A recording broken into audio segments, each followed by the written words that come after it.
So, you're playing guitar, and suddenly your G chord sounds off.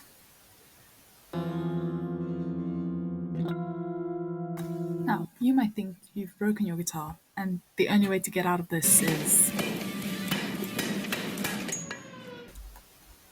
You'd be wrong.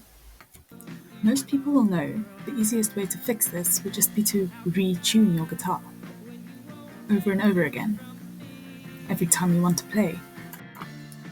This was also a problem for a few artists in the late 60s and 70s with the rise of rock, hard rock, and metal, especially after a few minor artists such as Jimi Hendrix and Van Halen popularized the whammy bar.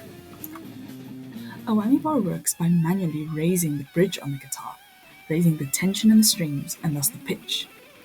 This created an effect called vibrato, still very widely used today, but this effect obviously meant that strings, due to quick repetitive movements caused by this effect, very quickly lost tension, and it didn't exactly stay in tune.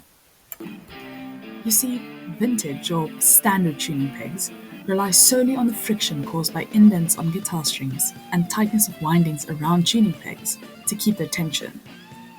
This increases the possibility of slippage of the strings and loss of tension because of it, especially if there's a constant pressure tension motion on the strings. Anyways, back to the problem at hand. Enter Spurzell. Their solution was a locking tuner. Instead of depending on friction of string windings or the amount of windings to lock strings in place, the locking tuner manually clamps down on the string, keeping it in place and preventing close to all string slippage. But how does it actually work? On the surface, a locking tuner works and looks like a basic guitar peg, like this one.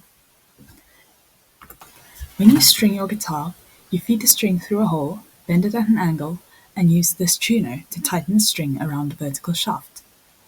This tuning peg uses a worm gear to change direction and rotate its matching gear, which rotates the shaft. This mechanism is fixed to the guitar by a threaded screw and a washer to reduce friction on the usually wooden headstock. By now, you might have noticed the difference between a basic tuner and a locking tuner, and that is the presence of this. This is the locking mechanism. This tiny threaded shaft goes all the way up into the tuning peg and fastens the string against the top of the hole, locking it in place from the inside.